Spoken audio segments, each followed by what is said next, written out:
What's up YouTube, That's here, bringing you another game against a familiar face in ChuppaCross, the guy I actually played in the very first round of this tournament. I managed to pick up a win there when his team looked a little bit different, but we are finishing up the top 4 of the Nugget Bridge Live tournament where I use Mega Metagross, not Meta Metagross, that's kind of funny.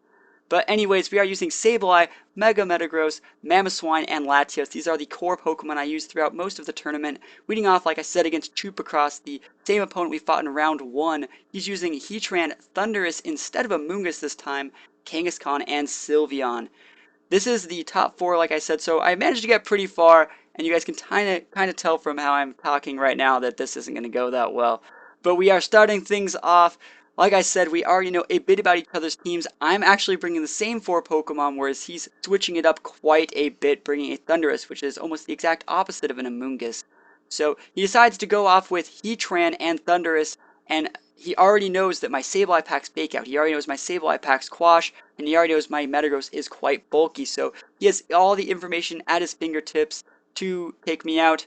Fortunately for me, at my fingertips, I have the Tough Claws ability from Metagross. We're going to see a fake out come out from Sableye, neutralizing Thundurus for a turn. We're then going to see him go for a Heat Wave, and I didn't really know what his Heatran spread was like.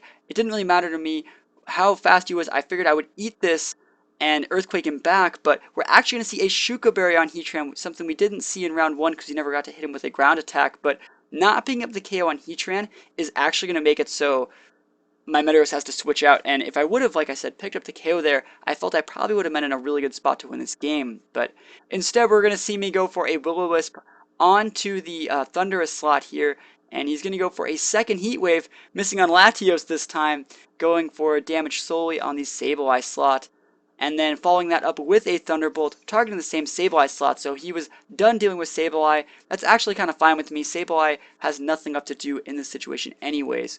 So Sableye going down is going to actually open up a slot for Mamoswine to come in here. And Mamoswine is going to potentially have super effective moves on both of these Pokemon. We're going to see Latios Protect not really wanting to eat a Thunder Wave this early in the game. And he goes for the obvious Thunder Wave. We're then going to Icicle Crash the Thundurus. Remember, this is a super strong stabbed move. Going to be able to pick up the KO on that Thundurus slot. Very important, very important. We're then going to see this is why I lose the game. So we're going to see him go for a Flash Cannon. And like I said, this Mamoswine is an Assault Vest Mamoswine. It's very bulky, but it's not bulky when I get crit. So Mamoswine going down there is exactly what it takes to really lose me the game. And I thought I still had a chance. Like, I'm sending out Metagross here, but all he had to do was really send out Kangaskhan, and Kangaskhan locks down every single Pokemon I have. Would have knocked down Mamoswine even if it was at like 30%, like it was supposed to be. So Kangaskhan has all the power in this matchup here. We're going to see him go for a Sucker Punch, deciding not to fake out anything, just going for a Sucker Punch onto my Metagross slot. That's like the 10th or 11th time I've been Sucker Punched this tournament, I swear. But we are going to reveal something really cool here. We're going to go for a Hidden Power on Heatran. Normally you would see like Hidden Power Fire on a Latios. We're actually going to be using Hidden Power Ground, picking up a 4-time super effective move on that Heatran. I'm thinking, if I can live through one of these, I'm going to be fine. But I forgot he still has one Pokemon left. He sends out his last Pokemon, Sylveon, to seal the deal. And that's pretty much all she wrote for my tournament here. This isn't actually a best of 3, it's just a best of 1 in top 4. I know I kind of wish it was best of 3, because currently we're sitting at 1-1 right now. I beat him in the first round, and he managed to take me out here. Anyways, guys, I had a ton of fun playing this tournament. It actually taught me a lot about how to use Sableye, and I feel that Mamoswine, at this point in the meta, was actually really good. It's good against Genies, it's good against Heatran, good against Amoongusses, and a bunch of other Pokemon. So I learned a lot, and I also got to use one of my favorite Pokemon, Latios. So I felt I played pretty well.